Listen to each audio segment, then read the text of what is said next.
अभी आगे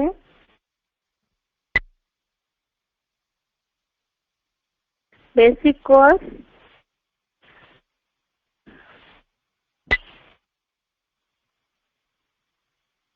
basic course में बात चल रही थी सत असत योनियों की।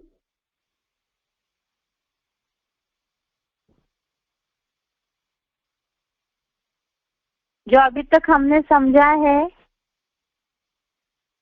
मनुष्य आत्मा 84 लाख योनियों में नहीं आती है, 84 जन्म लेती है केवल, जिसके लिए हमने समझा था कि पाप का दंड भोगने के लिए मनुष्य मनुष्य रूप में ही बहुत सारे दुख भोगता है। और भी ऐसे बातें समझी, जैसे जनसंख्या की बातें, मनुष्य ही पशु जैसी चलन चलने लगता है। शास्त्रों में भी पुनर्जन्म के जो उदाहरण आए वो भी समझे।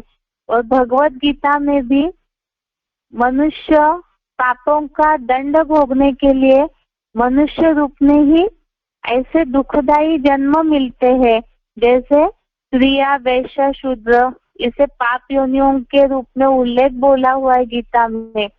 और साथ में ही जो काम, क्रोध, अहंकार, घमंड ऐसे विकारों से भरे हुए हैं, उन्हें आसुरी योनि बोला है, जो मूढ़ा जन्मनी जन्मनी अर्थात ऐसे अधम गति में ही जन्म लेते रहते हैं, ऐसे उल्लेख भगवत गीता में आया है।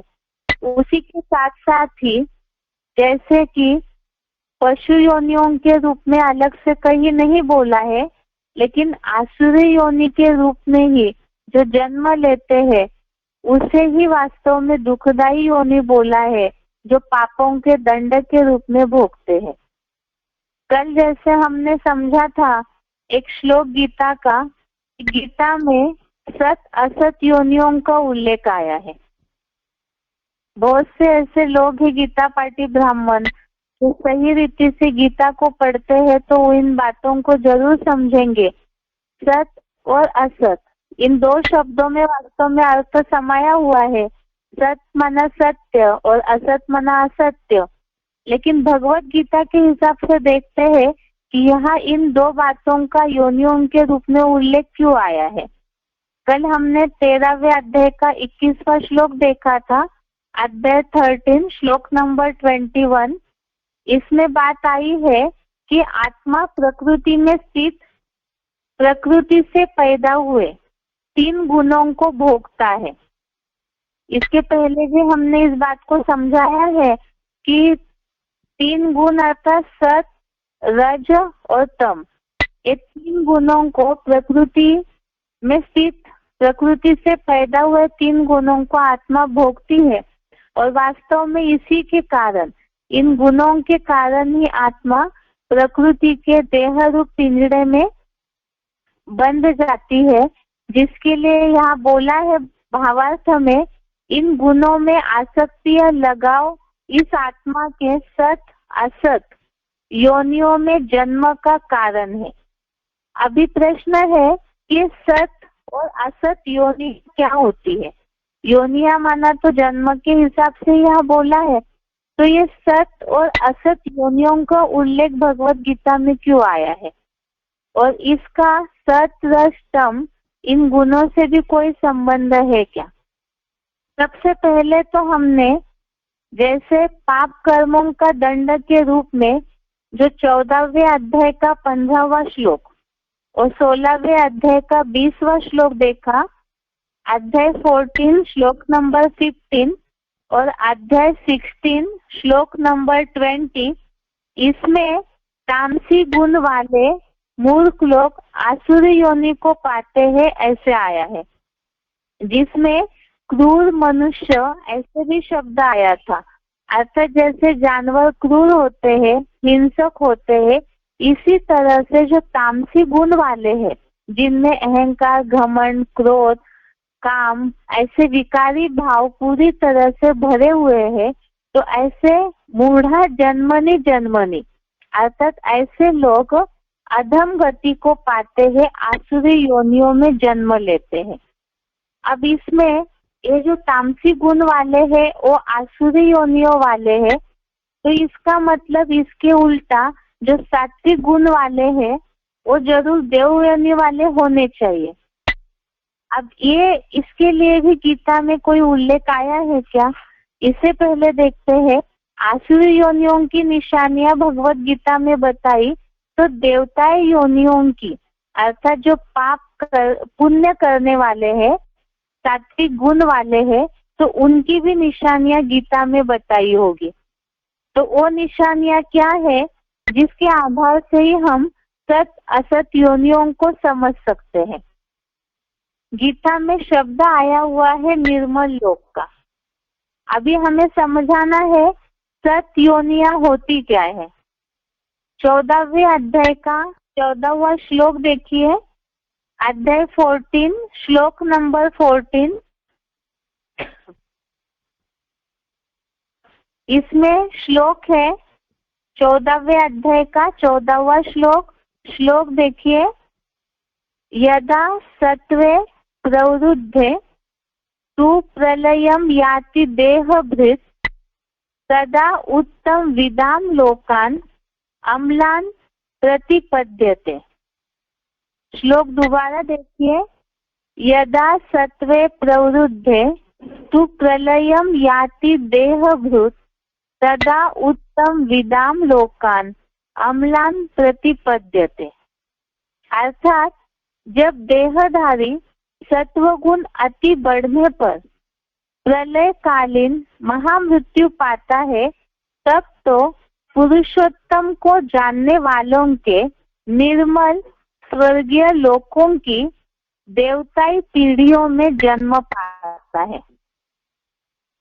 जैसे भक्ति मार्गीय लोग स्वर्ग कहते हैं ऊपर है, यहाँ ये निर्मल लोक के रूप में जहाँ शब्दांकन आया है भगवत गीता में, और निर्मल लोक अर्थात ही स्वर्गीय लोक है। और ऐसे लोक में सत्वगुण बढ़ने पर जन्म पाता है, ऐसे बताया है। अर्थात जहाँ सत योनियों की बात आई है तो यहाँ पे सत्वगुण अति बढ़ने पर निर्मल लोकों को पाता है। अब ये निर्मल लोक क्या है? लोग जिसे कहते हैं वास्तव में कि स्वर्ग ऊपर है, जहाँ सूरज चांद सितारों से भी ऊपर कोई ऐसा लोक है जहाँ पर स्वर्ग है, ऐसे भक्ति मार्गीय लोग समझते हैं। अब ये समझने की बात है कि जब कोई शरीर छोड़ता है तब तो ये देह यहाँ ही नाश होता है और ऊपर आत्मा जाती है केवल। तो ऊपर इस तरह से कोई देवताई लोक कैसे हो सकता है, ये बातें हम आगे समझेंगे अगले टॉपिक में। यहाँ केवल बात है कि यहाँ सत असत योनियों को हमें समझाना है जिज्ञासुओं को। तो यहाँ निर्मल लोक स्वर्गीय लोकों में जन्म पाता है, ऐसे बोला है। सत्वगुण वाले निर्मल लोक में जाते हैं। ये निर्मल लोक क्या है और कहाँ रहता है? गीता के ही 14वें अध्याय का 18वां श्लोक देखिए, अध्याय 14 श्लोक नंबर 18।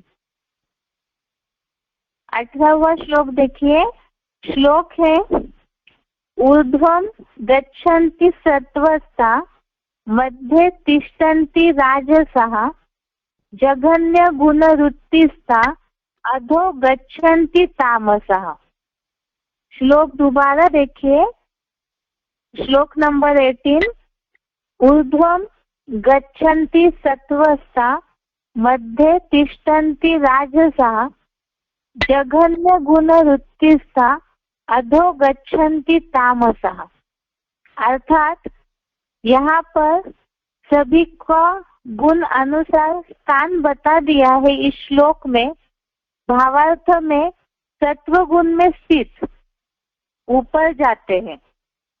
जहाँ निर्मल लोक की बात आई है कि निर्मल स्वर्गीय लोकों को पाता है, यहाँ सत्व गुण वाले जो बताया, सत्व गुण बढ़ने पर ऊपर के श्लोक में जो बात आई है, सत्व गुण बढ़ने पर निर्मल लोकों को पाता है।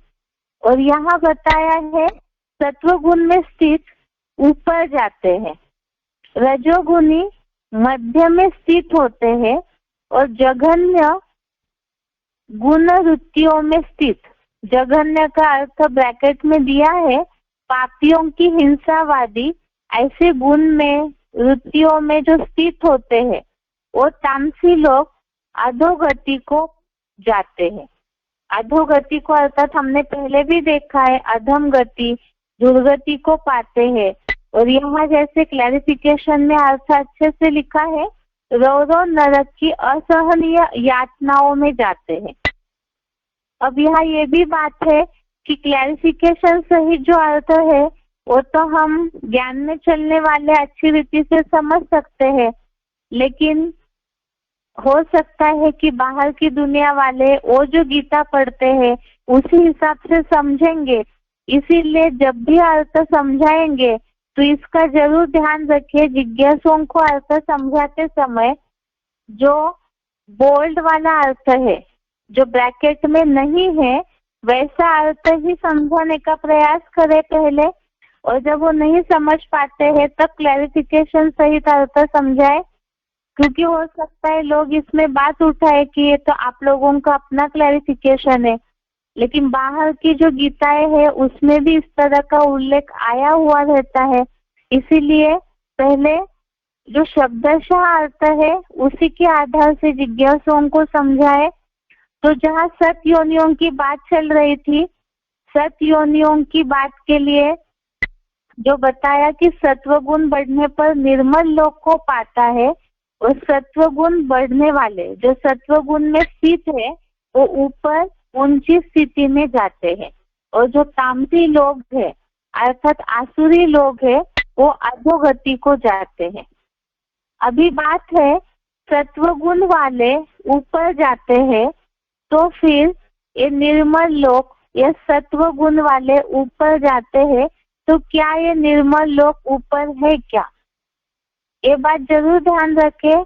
हम ये सत असत योनियों की बात को इसलिए समझ रहे हैं क्योंकि मनुष्य 84 लाख योनियों में नहीं जाता, पापों का दंड भोगने के लिए वो इसी दुनिया में दंड भोगता है।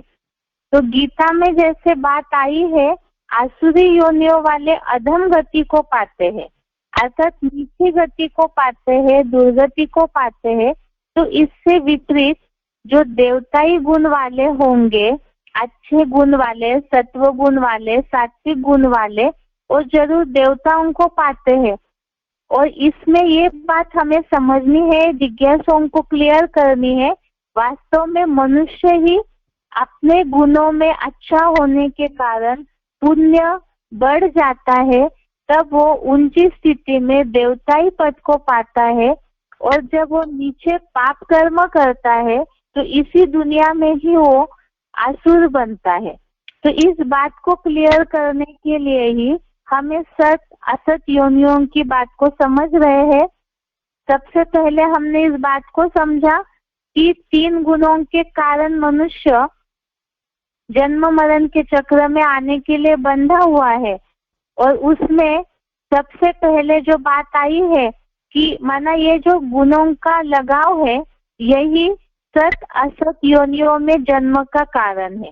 और इस सत असत योनियों को समझने के लिए भगवत गीता में बात आई है सत्व गुण बढ़ने पर निर्मल लोक को पाता है और सत्व गुण बढ़ने पर ऊपर जाता है। अब ये ऊपर जाना, निर्मल लोक ऊपर है क्या और सत्व गुण वाले ऊपर जाते हैं, मतलब क्या, इसे हमें समझना है। अभी आगे बात है यहाँ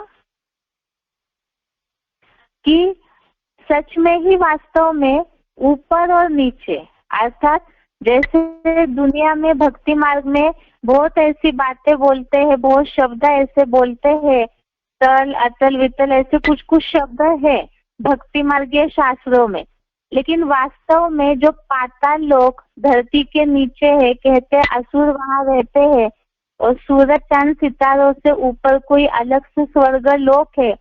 तो क्या वास्तव में ऐसे जहाँ 5 तत्वों का कोई कनेक्शन नहीं है, तो वहाँ ये प्रकृति से बंधा हुआ शरीर कैसे संभव हो सकता है? तो सच में ही कोई ऐसा ऊपर या नीचे स्वर्गलोक या पाताल लोक रहता है क्या? इसे समझना है। जैसे कहते हैं कि स्वर्ग में देवताएं रहते हैं और नरक में असुर रहते हैं। अब गीता में भगवान ने ऐसे स्वर्ग और असुरों का नरक के लिए क्या समझाया है, इससे पहले हमें जिज्ञासुओं को क्लियर करना है। क्योंकि भगवत गीता में तो मनुष्य के कर्मों के अनुसार हर बात की गति और दुर्गति का उल्लेख आया हुआ है। इस हिसाब से देखते हैं कि सच में ही कोई ऐसा ऊपर नीचे लोक का उल्लेख भगवत गीता में है क्या? तो ऐसा उल्लेख नहीं है। इसे समझाने के लिए श्लोक देखते हैं।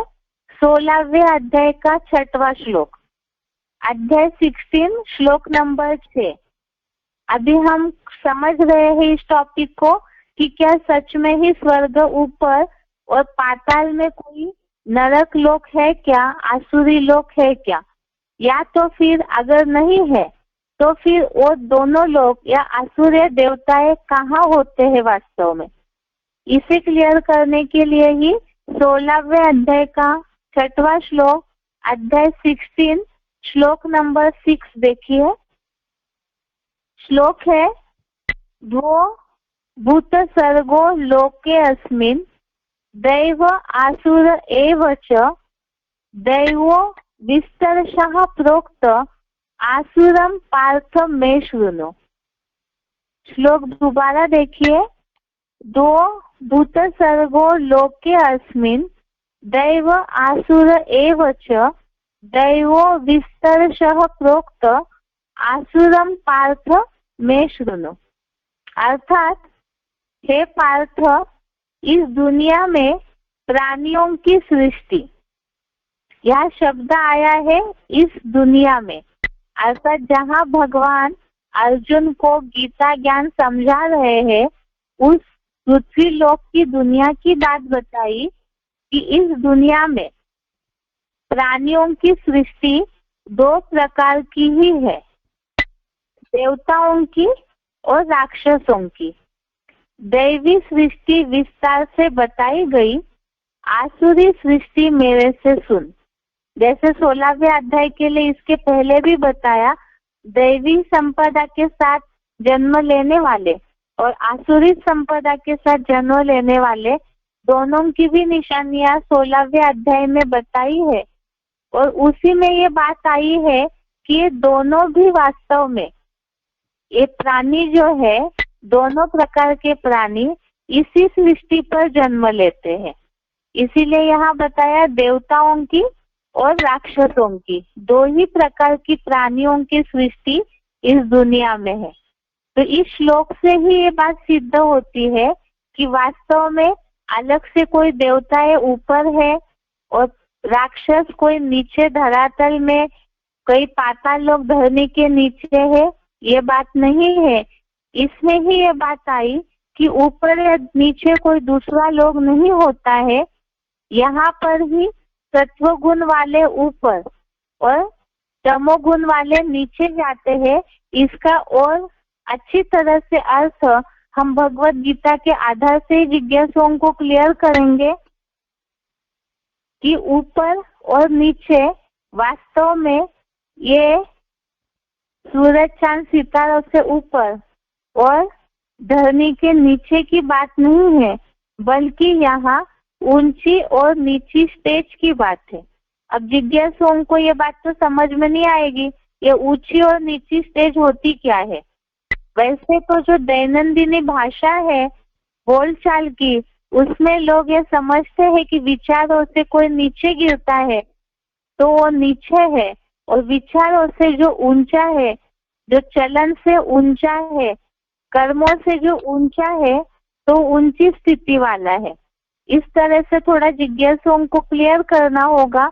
और यही बात को जो देवताएं ऊंची स्थिति वाले और आसुर अधम गति वाले, दुर्गति वाले, नीची स्थिति वाले हैं, वो कैसे है, इसे हम श्लोक के आधार से ही समझते हैं।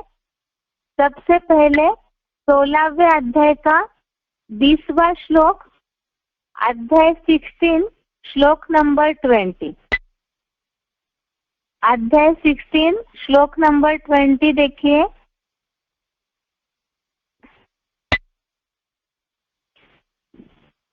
श्लोक है, आसुरीं योनिं आपन्नाः मूढ़ा जन्मनि जन्मनि माम अप्राप्य एव कौन्तेय ततो यान्ति अधमाम गतिम। इसमें जो भावार्थ आया है, जन्म जन्म आसुरी योनि को प्राप्त हुए मूर्ख लोग मुझको न पाकर वहां से अधम गति ही पाते हैं। अर्थात जैसे इसके पहले हमने 16वें अध्याय के ही आसुर योनियों की निशानी वाले श्लोक देखे थे, जिसमें ये बातें आई थी कि जो अहंकार, घमंड, क्रोध ऐसे जो भी है अवगुणों वाले, तो वो सारे ही द्वेष वाले हैं, मुझ योग ऊर्जा का विद्वेष करने वाले हैं। और ऐसे जो द्वेष करने वाले हैं वो आसुरी योनियों में जन्म लेते हैं।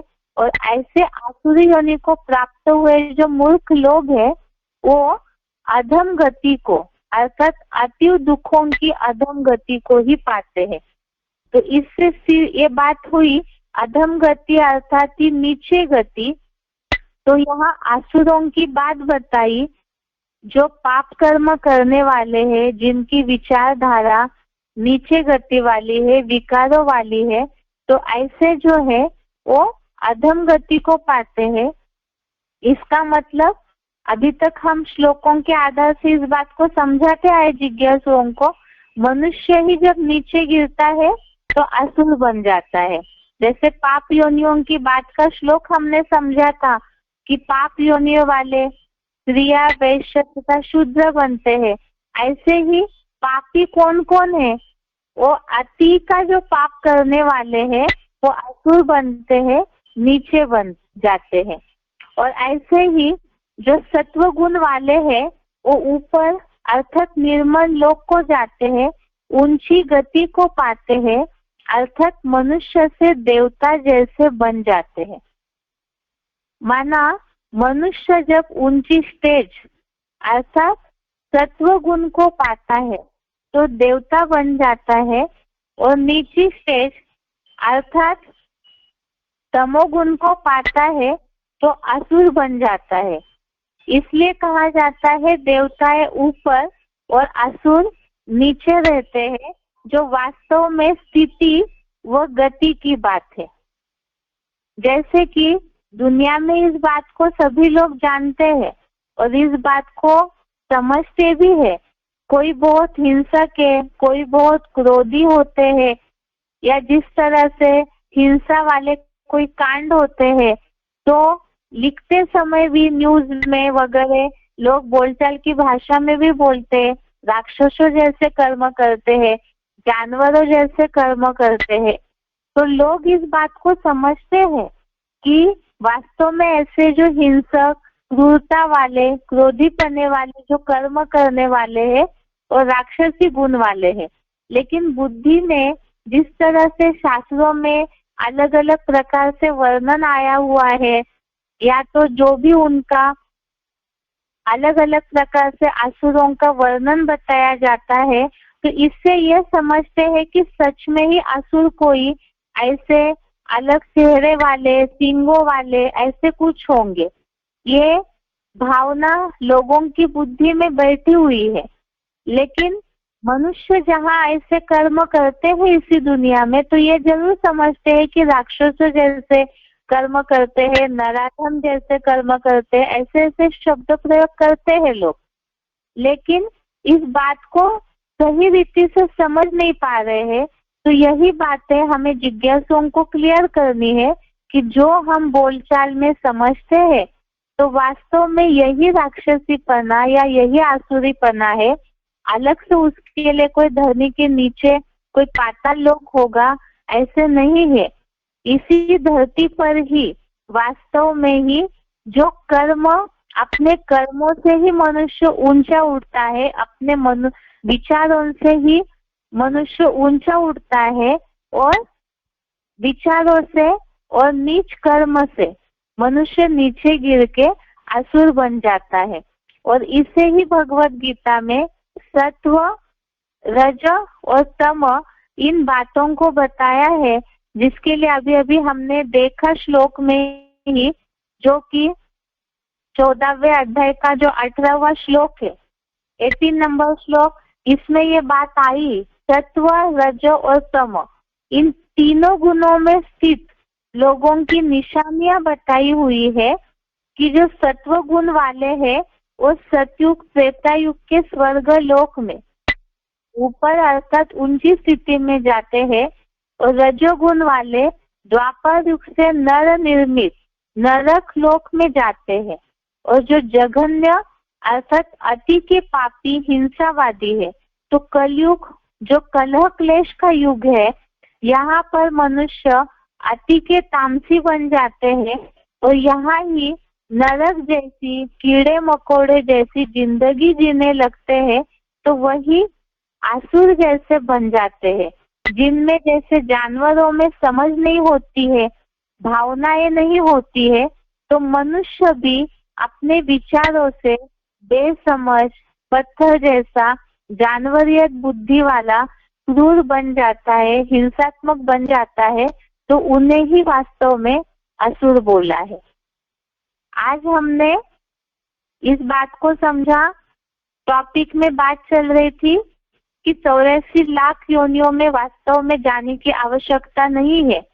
इसे हमने भगवत गीता के आधार से अभी तक समझा कि पापों का दंड मनुष्य रूप में ही पाप योनियों के रूप में मिलता है, और वो पाप योनियों के लिए गीता में पिछले हफ्ते हमने समझा था कि अहंकार, घमंड, क्रोध जो भी 5 विकारों से भरपूर है, तो वो परमात्मा की योग ऊर्जा का विद्वेष करने वाले हैं, और ऐसे जो विद्वेष करने वाले हैं उनके लिए बताया वो आसुरी योनियों को पाते हैं, और ऐसे आसुरी योनियों वाले अधम गति को पाते हैं, दुर्गति को पाते हैं।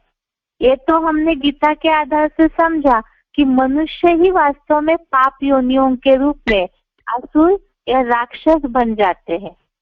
और इसे ही और क्लियर करने के लिए हमने भगवत गीता के आधार से जिज्ञासुओं को इस बात को समझाना है कि गीता में और एक बात आई है जिसमें सत असत योनियों का उल्लेख आया है।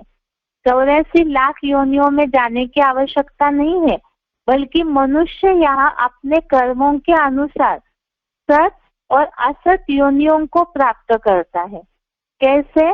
जिसे हमने 13वें अध्याय का 21वां श्लोक देखा, जिसमें ये बात आई है कि देह रूप इस प्रकृति में स्थित प्रकृति से पैदा हुए 3 गुणों को आत्मा भोगती है, और इन 3 गुणों में आसक्तियां लगाव हुई सत और असत माना देव, दानव और आसुर ऐसे योनियों में जन्म का कारण है। अब सत और असत योनियों को क्लियर करने के लिए ही हमने भगवत गीता के श्लोकों को देखा।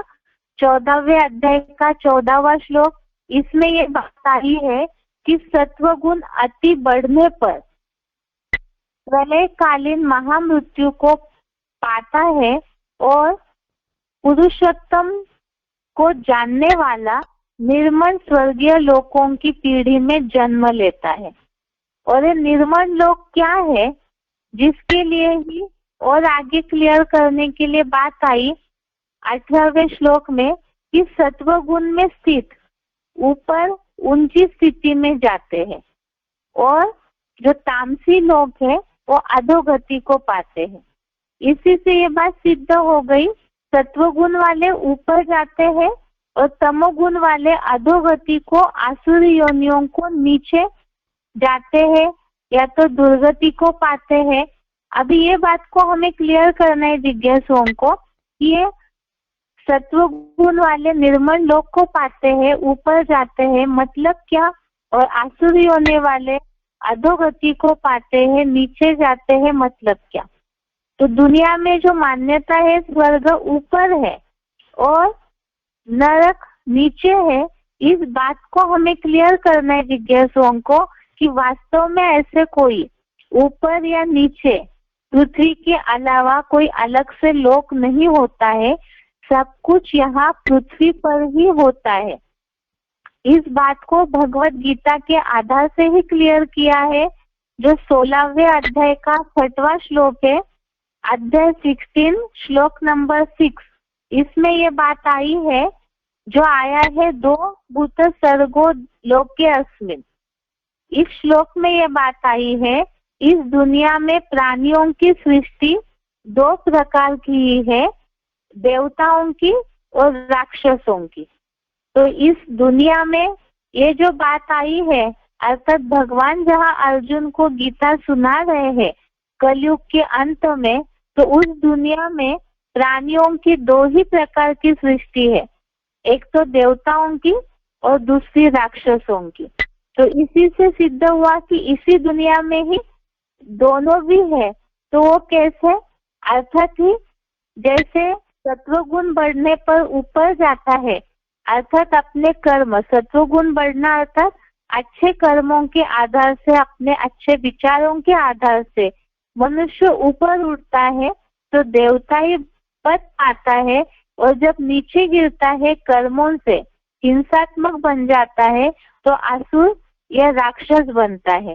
तो अलग से कोई लोक नहीं है वास्तव में, वो दोनों भी इसी दुनिया की बातें हैं, जिसके लिए हमने समझा है कि ऐसे नीच कर्म करने वाले अधम गति को पाते हैं, तो उससे उल्टा अच्छे कर्म करने वाले परम गति को, श्रेष्ठ गति को पाते हैं।